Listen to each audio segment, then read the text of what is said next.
Tem gente que acredita que ganhar dinheiro é um crime. O fato de você ganhar dinheiro vendendo para o governo, você está superfaturando, você está fazendo alguma coisa errada, e não. Você só está vendendo assim como você vende no mercado privado, né?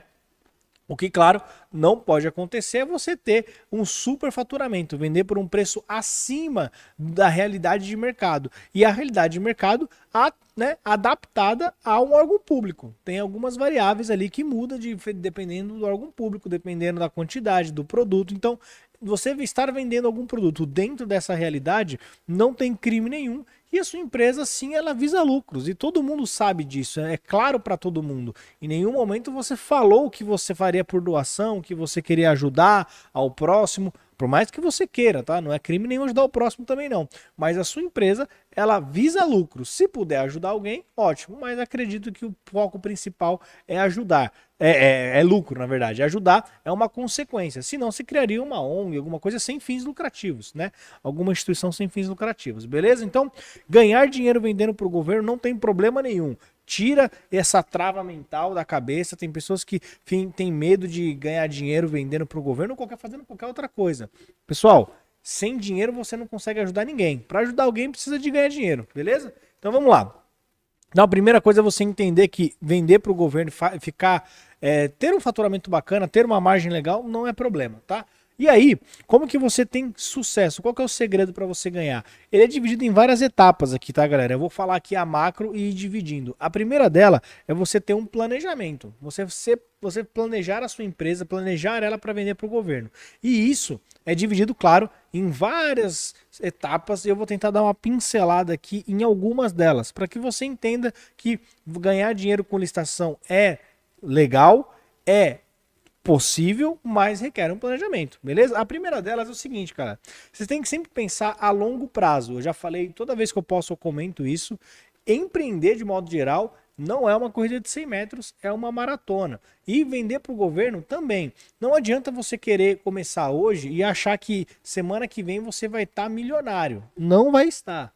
A chance de acontecer isso é muito difícil, tá? Então, vender para o governo é um processo a longo prazo, médio e longo prazo. Você vai, não falando que você só vai colher resultados a longo prazo, mas para você ganhar muito dinheiro mesmo, você vai ter que plantar um pouquinho para depois colher, o que é normal na vida, tá, galera? Tudo na vida é assim. Para você ter um retorno grande, um retorno alto, você planta. Quando você vê uma empresa que está estourada, que está com sucesso, que ganhou muito dinheiro, você está vendo só a vitrine, o palco daquela empresa, mas você não sabe o bastidor, o que ele passou até chegar ali, né? É que quando você descobriu ela já estava ganhando milhões de dinheiro, ganhando muito dinheiro, mas até ela chegar lá, ela teve uma jornada que ela teve que percorrer, ou então, não necessariamente a empresa, mas os sócios trilharam uma jornada muito longa, muito grande, né, para adquirir conhecimento, capacitação, para depois começar a colher os frutos. É normal, a vida é assim, nas licitações não seria diferente, beleza? Então, outra coisa que a dica que eu posso te dar é não pense em uma licitação, né, como ela sendo o salvador da sua empresa, como item isolado. As licitações acontecem todos os dias. Se você depende de uma licitação para não quebrar a sua empresa, um dia, mais cedo ou mais tarde, você vai quebrar essa empresa, porque as coisas podem sair do planejado. Então, não fique dependendo de uma licitação. Tem gente que fica o ano inteiro esperando uma licitação acontecer. Se ele perder aquela licitação, ele não sabe o que faz da vida. Não acho que é a maneira mais segura de você ganhar muito dinheiro. Você tem que ter diversidade, você tem que participar de vários processos, não depender de uma única licitação. Você pode ter sim o seu carro-chefe, o seu cliente, né, que fatura mais, mas não dependa só dele. Tem ali outros também que vão te ajudar no faturamento, para que você tenha um pouquinho mais de segurança em saber que, claro, se der alguma coisa errada naquela licitação que você pretende ganhar, ainda assim é ruim, mas não é o fim do mundo, tá? Pense numa licitação como um estilo de uma empresa que tem, não vou falar estilo de vida, mas é um estilo de empresa. Ela vende no mercado privado e no mercado das licitações, ou só no mercado das licitações. E para isso você precisa participar constantemente, assim como na sua empresa privada, se você tem uma, você sabe que você tem que estar constantemente vendendo. Você não pode depender apenas de um cliente. Eu sei que você deve ter um cliente, ou possivelmente tenha um cliente forte, um que compra em larga escala, que impacta muito no seu capital de giro, mas tente sempre diversificar um pouco, porque se você depender de uma pessoa só, se algum dia essa pessoa não tiver mais aí, né, um cliente, ou a sua empresa tá fadada aí ao fracasso. Beleza? E aí, pessoal, saber isso aí, claro, é uma dica que a gente dá, porque tem pessoas que se frustram quando começam a participar das licitações, mas ela não entende o seguinte: de modo geral, a maioria das empresas, 90% das empresas que vendem para o governo, mais perdem do que ganham, tá? Mais perdem do que ganham. Você para pensar numa licitação que tem 200 itens, a chance de você ganhar 100 itens é difícil, é pequena. Você pode ganhar alguns itens, né? Ganhou uns 10 itens, 20 itens, ganhou 10% da licitação, mas perdeu do que ganhou. Participou de 200 para ganhar 20. Beleza, mas os 10% que você ganhou é bom resultado, é dinheiro na sua empresa, é faturamento. Então, não se frustrem com as derrotas que você tem, e sim, alegre-se com as vitórias que você tem. É igual aquela galera que é vendedora. Você vai ter que ouvir 5, 10 não para depois ouvir um sim. Você realmente, nas vendas, no comércio, no empreendedorismo, é assim. Você acaba ouvindo muito mais não do que sim. Só que o sim vale a pena. Você acaba, né, perdendo muito mais processos de licitação do que ganhando. Mas os que você ganha, você compensa tudo aquilo que você trabalhou, tá? Ainda mais se você está começando agora, pessoal. Imagina que você está começando agora, você não tem muito estruturado algumas coisas, você está desenvolvendo algum produto. Então, é uma coisa que requer um pouquinho de paciência, sim. Não se frustre no meio do caminho, porque você, por acaso, está perdendo algum processo. Pô, Sérgio, eu já participei de 2 aqui e perdeu. Só 2, pô? Quando você abriu a sua empresa na iniciativa privada aí, teve 2 empresas, 2 pessoas que passaram na frente da sua loja que não compraram, você desistiu de vender? É a mesma coisa. Cada órgão público, cada licitação é uma pessoa que passa em frente à sua loja. Se ela passou aí e não quis comprar, você não vai fechar a empresa por causa disso, né? Você tem que ver onde você está errando. Às vezes é a abordagem, às vezes é o produto. Então, na licitação é a mesma coisa. Não é porque você participou de 1, 2 que você perdeu, acha que não é para você. Você tem que adaptar, trabalhar, ver o que está acontecendo. E às vezes só não deu certo aquela mesmo, mas você vai conseguir ganhar nas outras, tá bom? Então, pense nisso, pessoal. Tente sempre trazer para essa realidade, porque as pessoas se frustram muito. Eu já vi casos, né, até passando um parênteses aqui, de empresas que estavam fechando 70, 80, 90 mil todos os meses e não estava feliz.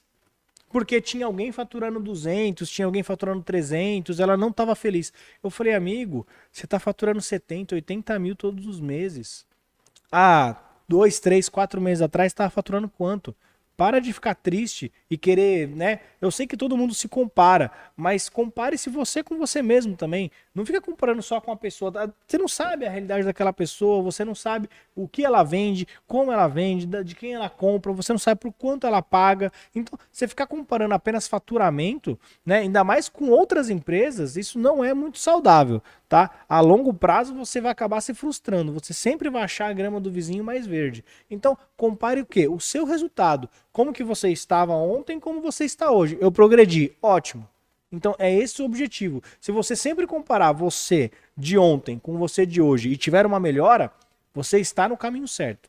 Está no caminho certo, tá? Então, se você estiver sempre melhorando, faturando um pouquinho mais, em crescimento, está no caminho certo. Não se compare com outras pessoas. É aquela mesma história, né? Não compare o palco dos outros, né, que é o que você vê, com os seus bastidores. Você sabe os problemas que você está passando, mas você não sabe o problema que aquela pessoa que você está vendo lá está passando. Então, não compara o palco dele, que é o que a pessoa mostra, com os seus bastidores. Isso aí nunca vai dar certo. Então, compare você com você mesmo, analise os seus resultados, tenha suas metas, aonde você quer chegar, quanto você quer faturar por mês.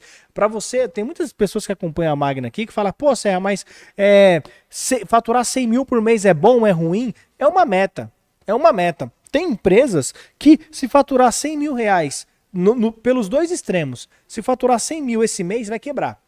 Pelos dois extremos. Uma, porque não vai ter capital de giro para entregar, e a outra porque está acostumado a faturar 400, 500, se quer para faturar 100 não consegue pagar nem a folha de pessoal. Então tem os dois extremos. 100 mil quer dizer que é um número mágico? Não, é uma meta. Se para você 100 mil é muito, comece com 10 mil, comece com 20 mil. Para pensar o seguinte, se você tiver aí, né, uma margem de lucro de 10%, 20%, vai, 20%. Se você faturar 20 mil, é 4 mil reais de lucro. É bom? É pouco? É muito? É o suficiente? Não sei. É uma conta.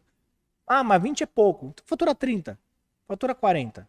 50. 100. Fatura 600 mil. É a sua meta. Compare você com você mesmo. Beleza, pessoal? Vamos lá. Então, não tenha muito essa comparação com os outros. Beleza? Vamos lá. E uma coisa muito importante, né? Que eu acho que esse sim é o que muita gente não entende. É difícil entender mesmo. Mas não se apegue muito à porcentagem de lucro. Eu falei aqui 10, 20%, mas não se apegue muito a essa porcentagem. Por quê? Eu vou te dar dois exemplos e você me fala qual que você quer. Eu vou te falar, você prefere ter 10% de lucro ou você prefere ter 100% de lucro? Qual que você prefere? Instintivamente, muitos vão falar assim, eu prefiro ter 100% de lucro. Só que eu vou falar o seguinte, é 100% de lucro sobre prego. Você vendeu 1 quilo de prego, sei lá, deve dar R$ 20 no máximo. Você ganhou R$ 20. Agora, os 10% de lucro é sobre 100 mil. É R$ 10.000 no bolso. Qual que você prefere? Não se preocupe com a margem de lucro. Ela é importante? Ela é importante. Mas o que mais importa, no final das contas, é o dinheiro que está no seu bolso. Eu prefiro ter 10% sobre 1 milhão do que 100% sobre 1.000.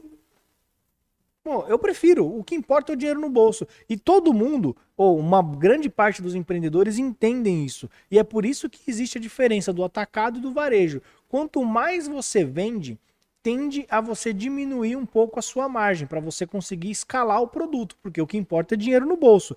Vou te dar dois exemplos, né? O muito fácil é o cara que vende bala no farol. Ele fala para você, quanto que é a bala? Ele fala, uma é 5, 3 é 10. Ele entendeu que é mais fácil ele vender 3 por 10 do que uma por 5. No final das contas, é mais dinheiro no bolso dele. É mais dinheiro no bolso dele, ele não tá nem aí. Porque ele tá tendo lucro ainda, é claro, ele não tá doando e ele tem mais dinheiro no bolso dele. E claro, quando você vai vender para o governo, quando é larga escala, é a mesma coisa. Tem gente que se frustra e fica atrelado, não, porque eu tô acostumado a trabalhar no mercado privado com 35% de margem de lucro líquida, ou então 50%, 100%. Tudo bem, mas geralmente essa empresa, esse cara tem uma loja no varejo, onde o cara chega lá, pega, me dá uma caneta, uma cartolina e uma borracha. Beleza, amigão, você tem 100% sobre uma caneta, uma cartolina e uma borracha.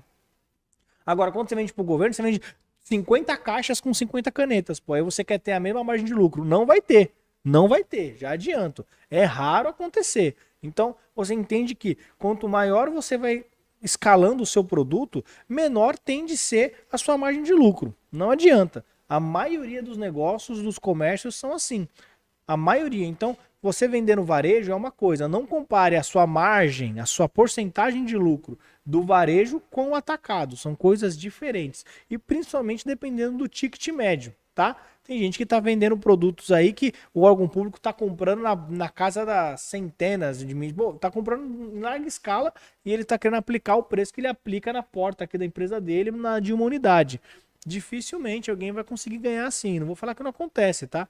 Pode acontecer, mas é raro, tá? Então, não se atente muito a essa porcentagem de lucro. Cuidado com esse negócio de porcentagem de lucro. Conte mesmo quanto que está entrando. Claro, é bom você ter uma base de quanto que é a sua margem líquida, quanto que é a margem bruta em porcentagem. Claro, é bom porque você tem uma base do faturamento da empresa. Para você ter tantos mil na sua conta, você precisa faturar tantos. É bom ter, tá?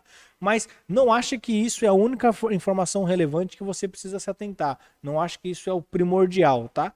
O que importa mesmo é quanto faturou e no final do mês quanto que sobrou para você de lucro. Em valores, não em porcentagem.